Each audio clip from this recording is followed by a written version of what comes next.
Ano ba ang mga kriteria nyo kapag naghahanap ng lugar para sa inyong bakasyon?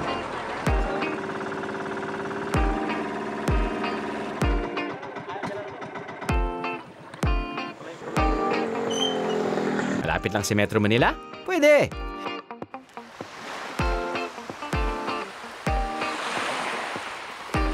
Maraming pagpipili ang beach? Siyempre.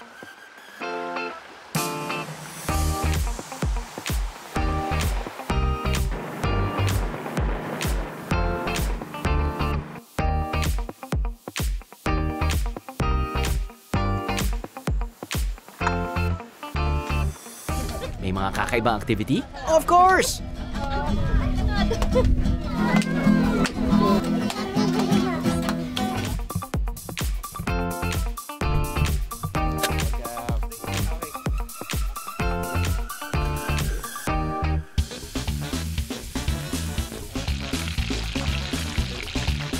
Masasarap na pagkain? Yes, please!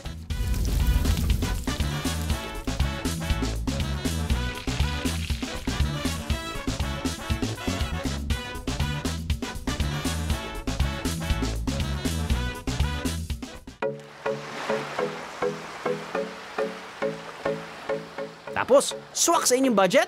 Aba dapat?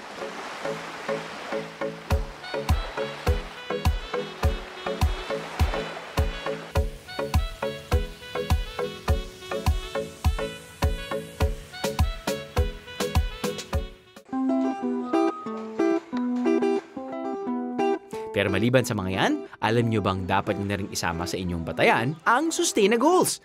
Di ba, Bieros?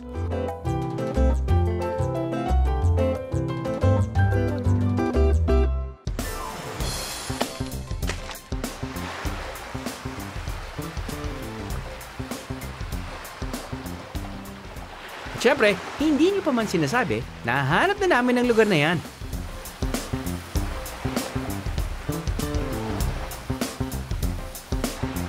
Welcome to your ultimate getaway. Walang iba kundi ang Zambales.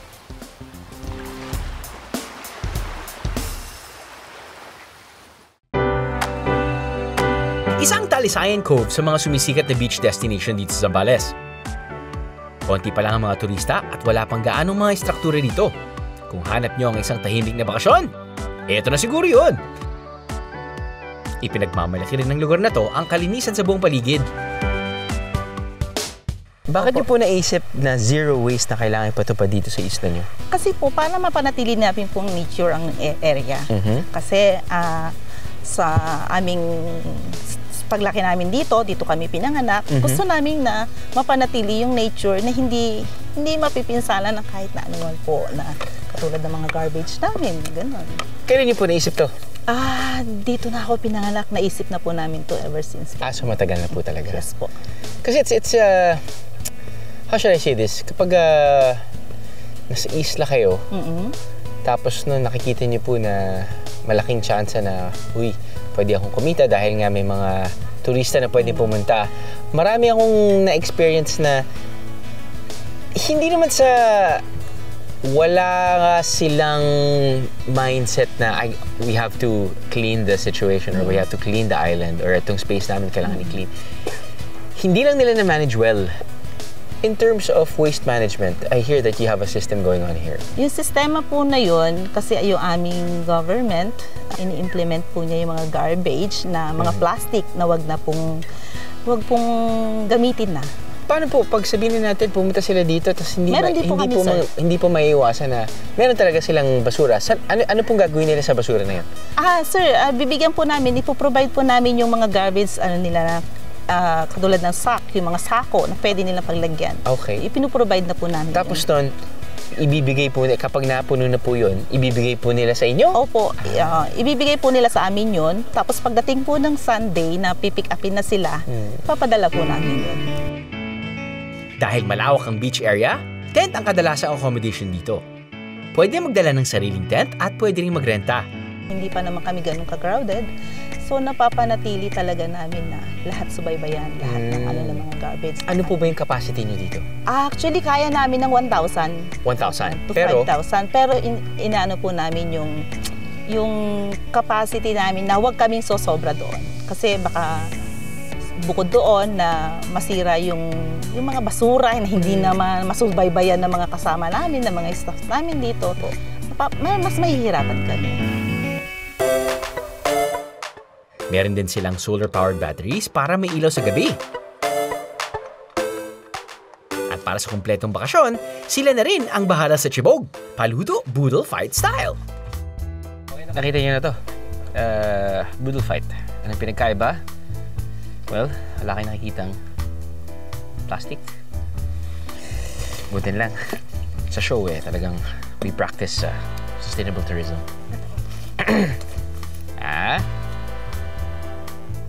Okay, fine. First time ko lang din to. But at least, hey, we started. Now anyway, there's an option kapag pupunta kayo dito to have meals prepared by them. But at the same time, it would be best if you bring your own reusable cups, even reusable utensils kapag meron kayo. Pero meron din naman sila. Anyway, when it comes to refilling water, you can actually refill water from them. Meron din silang in-offer na mineral water. Okay? Okay. So, kain tayo.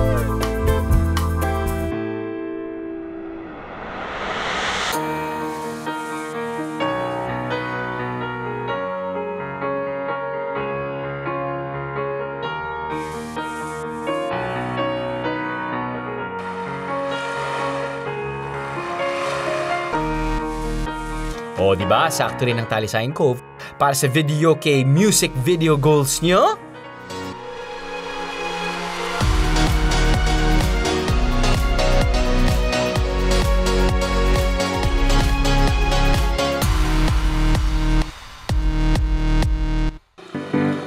Na-level up naman ang katagang zero waste sa cafe na to dahil ang mga bagay na akala natin ay basura na, nabigyan pa nila ng bagong anyo. Ang mga kitchen waste nila ay ginagawa nilang compost para maging pataba ng mga tanim nilang herbs. Walang sayang! Kahit saan kayo lumingon, perfect ang cafe na to for your Instagram posts.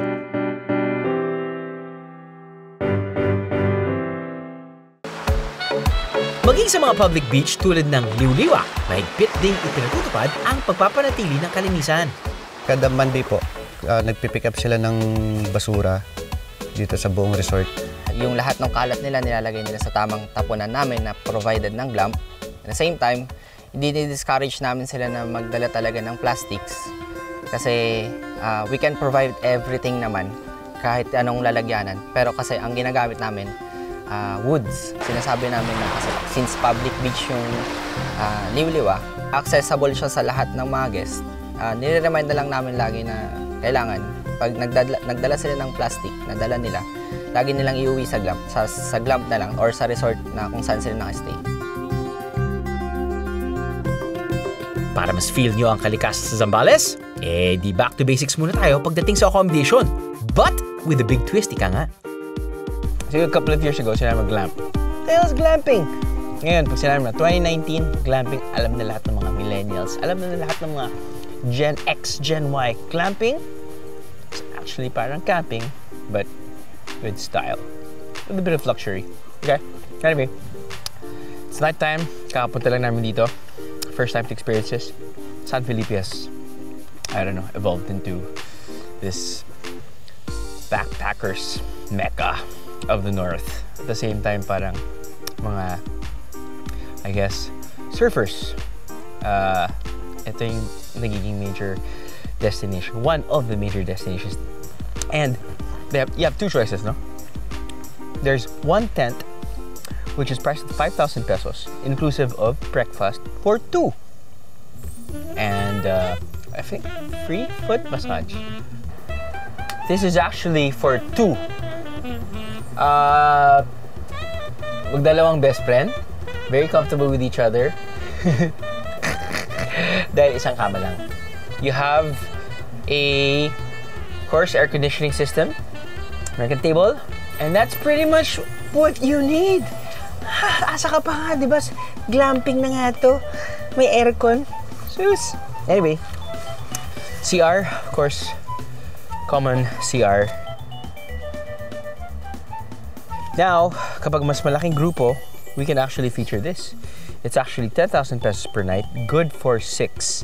Now, kasama dyan ay breakfast for 6, free foot massage, s'mores kit, kasama din pala sa s'mores kit yung 5,000 pesos. S'mores kit, kailangan yan dahil mag-bonfire kayo eh. It's a must. Pag nandito kayo, this side of Zambales, parang kapag walang bonfire, kapag walang s'mores, kapag walang hotdog, corny ka.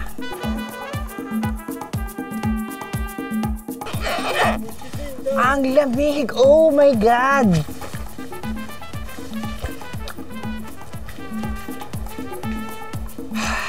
I am so sorry. Dito ako sa 10,000 pesos. may tatlong kama na good for 2 per kama. Meron kang centerpiece, center table, at malamang 2 horsepower or 1.5 horsepower. Dito na ako, guys. Bye-bye. Sa Barangay La Paz sa San Narciso, iba naman ang happening sa beach. Dito, nakilala namin ang isang grupong nangangalaga sa mga pawikan, ang Pawikan Rangers. Dati silang poachers o yung mga nangunguha ng itlog ng pawikan para ibenta. Pero ngayon, nagbago na sila. At sa bago nilang trabaho, turista na ang hinahanap nila. Nagsisimula sa briefing ang activity rito sa Pawicare Hatchery. Sir, question po. Kung wala po yung mga rangers, kung wala po yung pawikan protection program, ano sa tingin niyo po yung mangyayari sa mga pawikan at sa mga hatchlings or sa mga itlog? Yung pagbinayaan mo lang dyan at mangitlog yung pawikan, ang una mong kalaban, tao rin. Ngayon, kung hindi mo po protektahan, ang statistics kasi ng survival niya, 1% lang ang magsusurvive. Isa lang ang makakasurvive ng 30 years. Kasi yung 30 years, yun yung kanyang beginning ng kanyang sexually mature age. Between now, pag-release mo hanggang sa 30 years, wala lang ginagawa yan kundi mag-forage. Kakain yun doon sa mga area ng coral reefs. So, gardener yan. Puputulin, ititrim niya yung seagrass. Eh yung seagrass doon doon nangingitlog yung mga isda. Ngayon, kung malagong-malago yung mga seagrass kasi, di ba pag malaki ang tide, swing yun. So, hindi yun friendly sa sa fisheries. So, diba? It creates a very healthy ecosystem. Yeah. Isa si Tatay Tino noon sa mga hindi nakakaalam ng kahalagaan ng mga pawikan. Trabaho raw ng kanyang ama ang panguhuli ng itlog ng pawikan noon. 12 years old lang si Tatay Tino nung natuto siyang manguha ng mga itlog. Dahil ito ang nakagisnan niyang gawain sa kanilang lugar, ito na rin ang naging hanap buhay niya nang lumaon. Pero nagbago ang lahat noong 2012. Bakit po kayo nagbago ng isip na paano niyo nalaman na... Nung nag-umpisa ito, kala ko huhuliin na kami. Sino bang marunong magkuha ng itlog ng pawikan? Sabi yung si Mr. Darwin. Opo.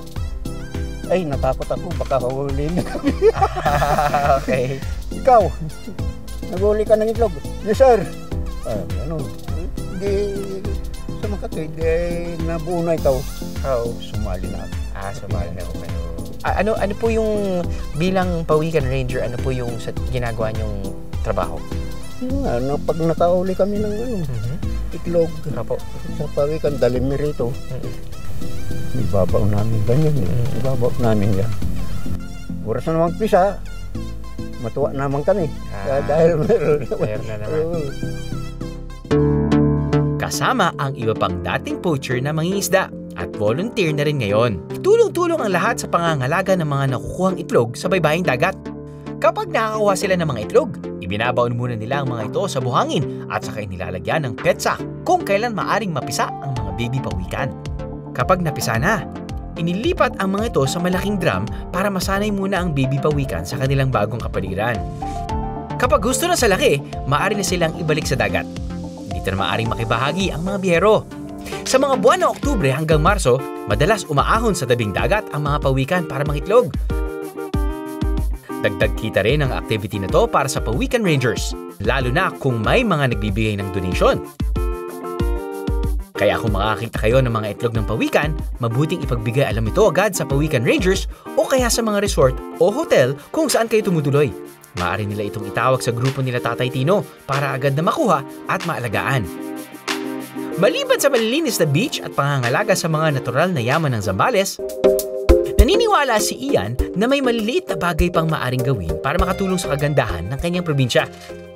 Kaya ito ang ginawa niya sa kanyang resort. Before nagka-hideout naman kasi I was traveling 3 years. So 3 years akong backpacking Southeast Asia. So konti-konti nakakakuha ako ng mga alin ba yung mga lugar na komportable ako nagsistay, tumatagal ako. So siguro yun na-incorporate ko dito. And ayun, dito malayo kami sa highway, so it's just so nice to have the place as is. Right. So, ayun. Pero you were saying na parang you traveled for a bit and then meron kang kinuhang mga ideas at dinala mo dito. Ano yung mga ideas na yan? Siguro like halimbawa yung mga roofing namin, mga techniques ng mga roof, yung breeze ng hangin. Okay. So kaya yung mga flooring namin may mga siwang, maraming bintana. Okay, circulation. Yung ventilation namin. Maging sa kanilang mga pagkain, inisip ni Ian kung paano mapalawak ang mga limitadong sangkap sa pagluluto sa kanilang lugar. This bagoong is vegan, so walang isda dito. Okay. Naisip ko lang minsan, parang kasi Zambales is known for mangoes. Right. So we wanted to enjoy the mangoes without having to use any animal product. And then I thought merong seaweeds na pwede namin ihalo. Okay. And then naisip ko rin yung mga nyug namin kasi dyan, pag bumili ka ng gata, tinatapon lang nila yung sapal. So naisip namin, the sapal, kung kukulayan mo yun, if it would go with the color, mukha siyang bagoong. And then you mix that with seaweed, so it's like alamang na. Okay.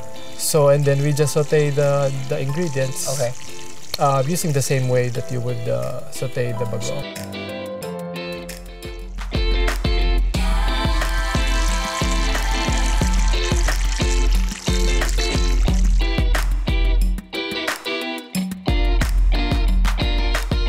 Disclaimer, Yes. I don't eat bagoong. Really? I don't eat bagoong. I just do it for work. Yeah. But So it's hey, good for those who has allergies with seafood. Totoo. You don't But at have the same to time, worry this is good for me because I try to explore, Yep. try to be adventurous, with my palate. So And then nasa mo pa yung coconut.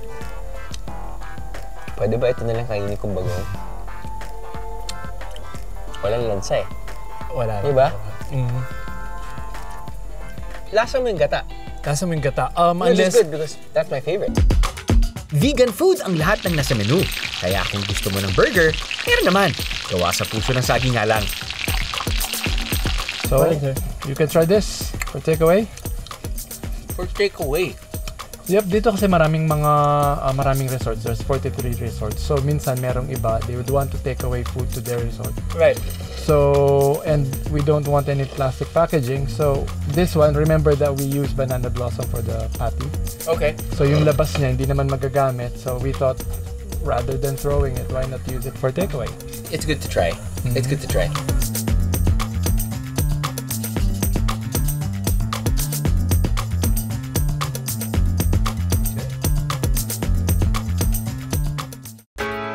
Bukod sa pagkain, pati mga gamit nila upcycled.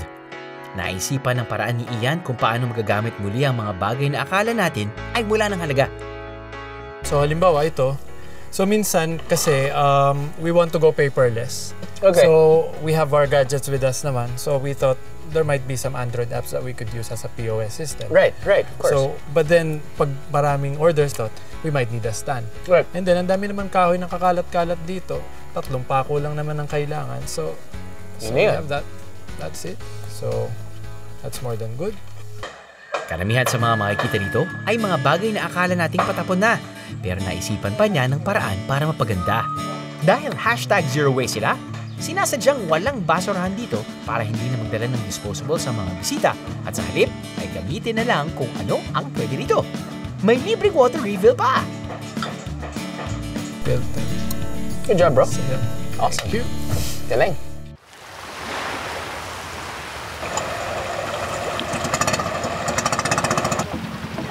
Sa munisipyo ng Botolan, sa dagat din umaasang isang farm sa kanilang hanap buhay.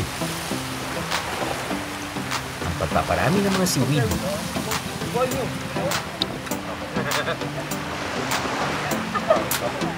Mga mahalaga masyado yung seaweed sa atin kasi sa aquaculture, ito yung #1 natin na export quality in terms of volume. In terms of? Volume. Volume. Oh, okay. Ini-export natin to sa ibang bansa? Yes.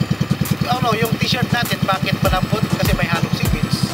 Yung t-shirt natin, di ba dahil cotton made ang t-shirt natin? Hinahalo pa rin ng seaweed. Hinahalo pa rin ng seaweed. At maging dito, pasok pa rin ang filosofiya ng probinsya tungkol sa recycling.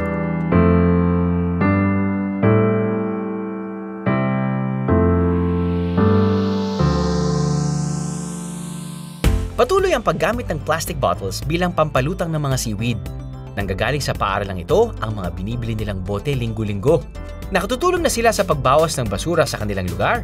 Income-generating project pa to sa paaralang sinusuportahan nila.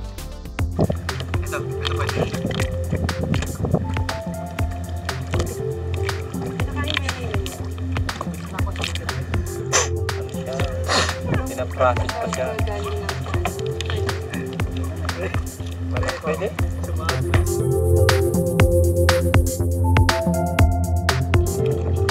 Kinakain daw yun ng ganyan. Oo ka, sabi nga niya, kuya. Good job. Tingnan mo na. Ito na yung dressing, oo.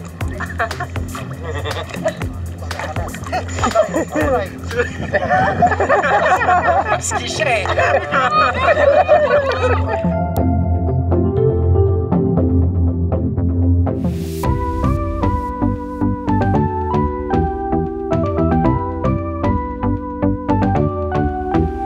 Sa unang tingin, tila simple lang ang resort na to. Tabing dagat, may pool, at maraming accommodation para sa malalaking pamilya.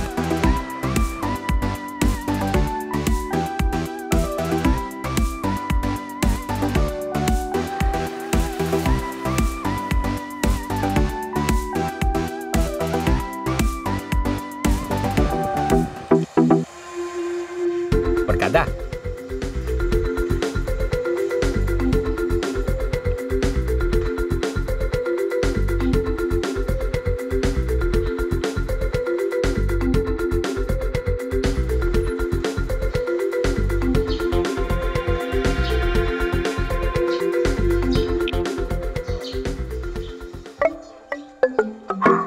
Pero may kakaiba palang kwento ang resort na to.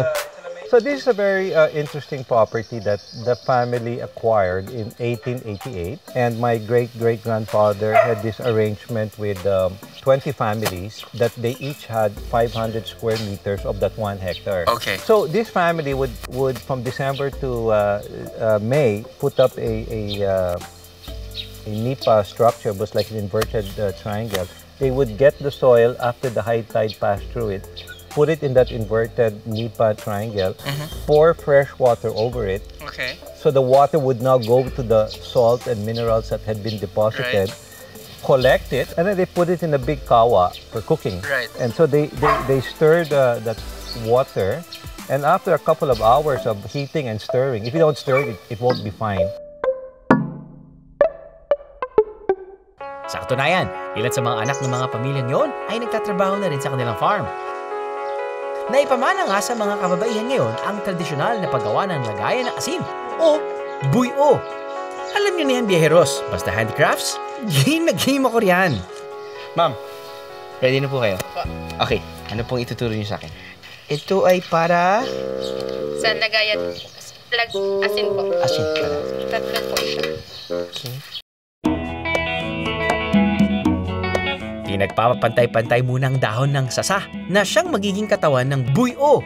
Saka ito tutuhugin gamit ang mas matigas na dahon para mapagkabit-kabit ang mga ito.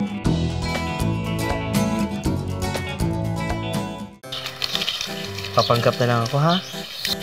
So, pasok. Yun. Yan. Tapos, meron na tayong pamaypay.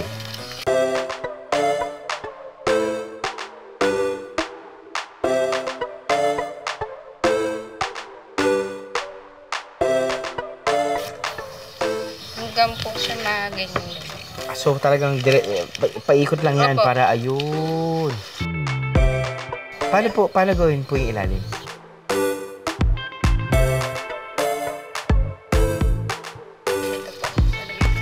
Yan. Hindi po, dito po sa loob.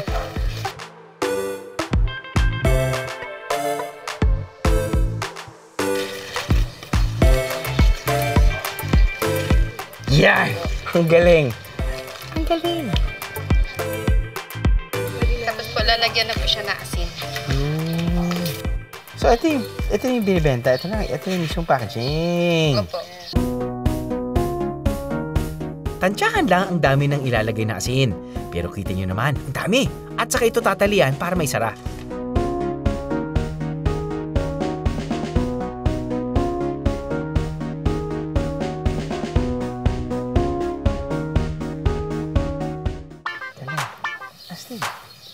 Buyo. Bukod sa paggawa ng buyo, meron ding silang farm tours. Isa kasi itong organic farm. Ibig sabihin, ang ginagamit nila sa mga pananim at pagkain na rin ng mga alagang hayop ay galing mismo sa farm. This is our cooking area. We cook the binlid, so we make like a porridge, like lugaw for the pigs. Yeah. Also peas, because our chickens, right? They drink tea. Herbal tea. Your chicken. Yes. They herbal drink tea. teas. They made of oregano and yeah, they drink tea. So they have like tea time? Mint. Like yes, tea time? we put it in their, like 3 in their p.m. water Okay. dispensers. What's the logic behind it? Well, because we want them to be, it's to help their immune system, to make sure that, you know, because our tea has all these like oregano, di ba? It's an organic medicinal herb. Right.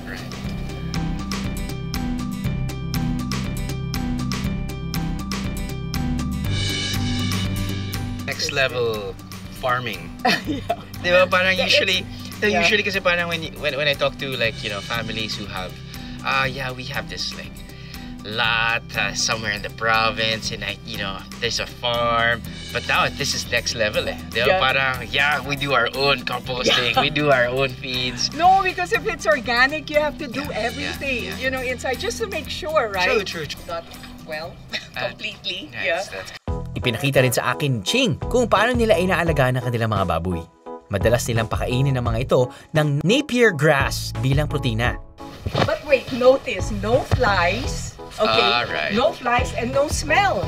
Have you ever been to a piggery that you can't really enter the pig area because it's super mabaho? But here, there's none. So wait, the stink is coming from? Well, it's what you feed them, right? So usually they're fed, they're given antibiotics, etc. And then, so their digestion isn't so great. And then, so you have so to when medicate them, and then then they give them feeds, you know, feeds that are high in GMO, like say any feed, and then any commercial feed. And then these pigs are not inoculated; they have no medication. We give them fermented feeds, so that helps their digestion. So when their digestion is good, you know, whatever comes out of them. I don't want to say, but whatever comes out of bodily juices. It's also clean. Okay. I'm not kidding. Right. Ginagamit naman nila sa compost o pataba ng mga pananim ang mga naiipong dumi ng mga hayop. Pero teka, ano to? Kung kanina may tea time, may playground din ang mga cute piggies na to? Aba, napakaswerte naman nila. We have big playgrounds. So they do that. We keep them here for a day, maybe every week. Each batch, we bring them. And then They sunbathe. They're kind of pinkish now. well, if you produce happy pigs, I tell you, quality will be better. So this is one way to keep them happy. They look happy. They just don't They know are that. happy. I know. I know. That's why I really can't eat pork. I really can't. I mean, look at them. How can you eat them? I know, that's the thing. I find it so cute, but lechon tastes so well. It's so good kasi liliempo. And the pork adobo is that's my weakness.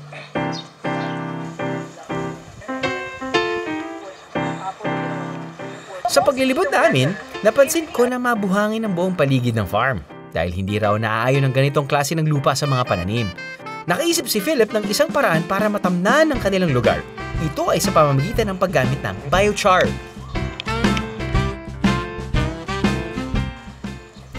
Sa paggawa ng biochar, kailangan ng mga kahoy, ipa, at lumang drum. Gagawa muna ng apoy, tapos tatakpan ng drum.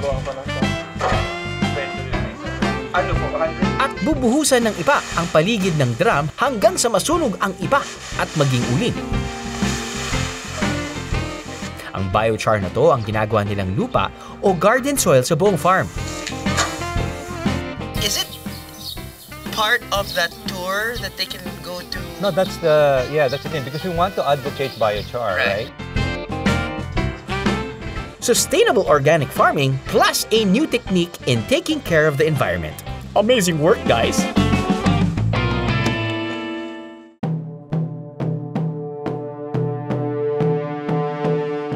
Nang pumutok ang bulkang Pinatubong 1991, natabunan ng buhangin ang lupain ng mga katutubong Aita.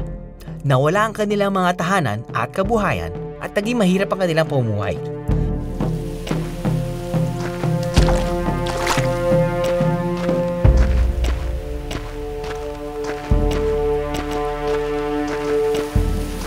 We were looking for a program that was different from surf. And so we thought maybe a cultural program would do well. And environmental problem is a livelihood problem. With no means of living, pagpapalit nila yung environment for food or for money. Kaya naisip ng grupo ni Raf na dapat ay iusin muna ang mga lupang nakapaligid dito at tulungan ang mga katutubo na magtanim. Dahil konektado siya sa ilang tuluyan sa Zambales, naisipan nilang ialok ito na activity sa mga biyahero. Bumuo sila ng tours kung saan maaring makisalamuha ang mga biyahero sa pang-araw-araw na buhay ng mga Aita sa Yangil. Sa tulong ng mga nakilala niya rito, nagpasama siyang puntahan ng lugar ng mga Aita. At doon, nakita niyang maaring ang gumawa ng isang cultural program. Nakipag-partner sila sa isang hostel, sa local government ng Zambales, at sa National Commission on Indigenous People. At mula dyan, nasimulan ng isang cultural immersion tour. Matapos ang 45 minutes to 1 hour trek sa buhangin, narating na namin ang kanilang tree nursery station. Mula sa lupang halos walang makitang pananim, ito na siya ngayon.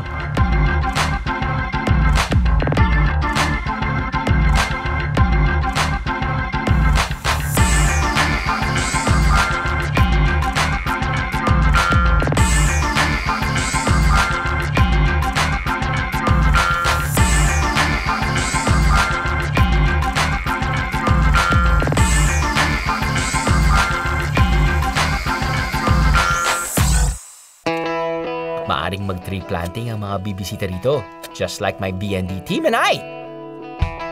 Marami ka nang natutunan sa buhay ng mga kapatid nating Aita, nakatulong ka pang palaguin ang taniman nila.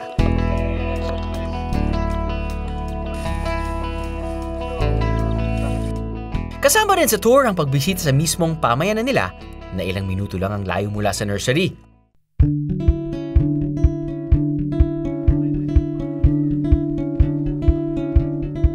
Nakilala ko ang pinuno nilang si Chieftain Gabriel. Ipinakita niya sa amin kung paano gumawa ng blumudyong o flute na kanilang ibinibentang pasalubong.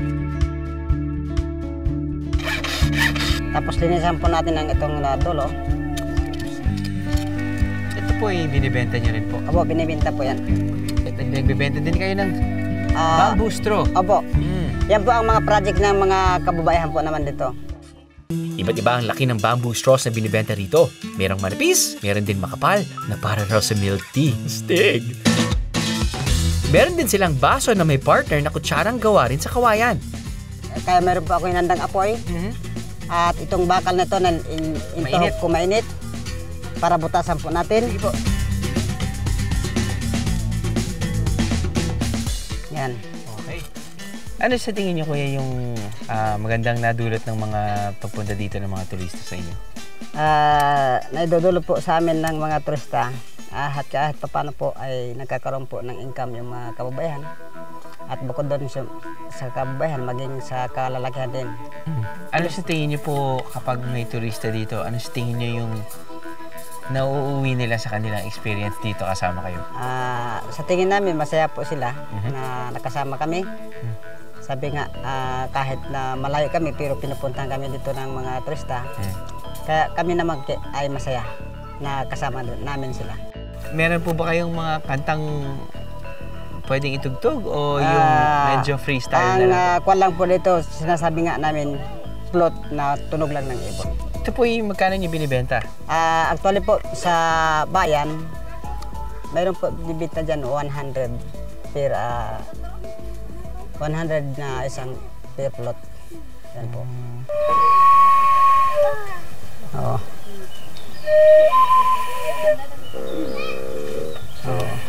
Baka makatulog kayo, ha? Oo! Baka makatulog kayo!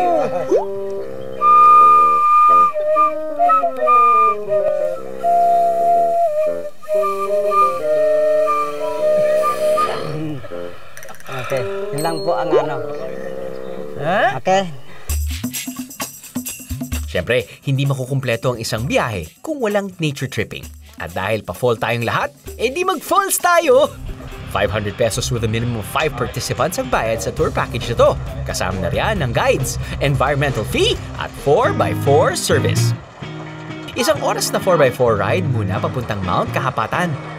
Tapos isang oras na lakad at akyat ng bundok naman ang susunod papunta sa mismong falls. Huwag kalimutang magsuot ng tamang footwear. Safety first, piheros!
Pagiging tunay na biyahero ay higit pa sa pamamasyal sa mga lugar na nakamamangha.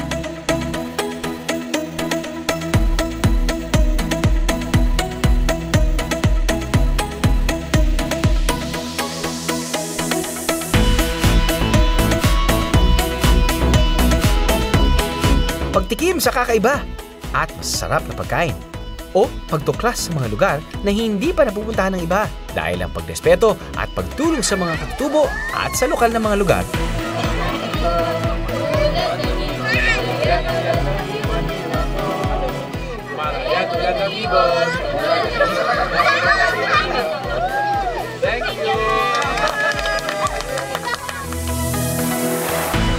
At ang pagpapanatiling malinis at maayos ng mga probinsyang inyong pinupuntahan.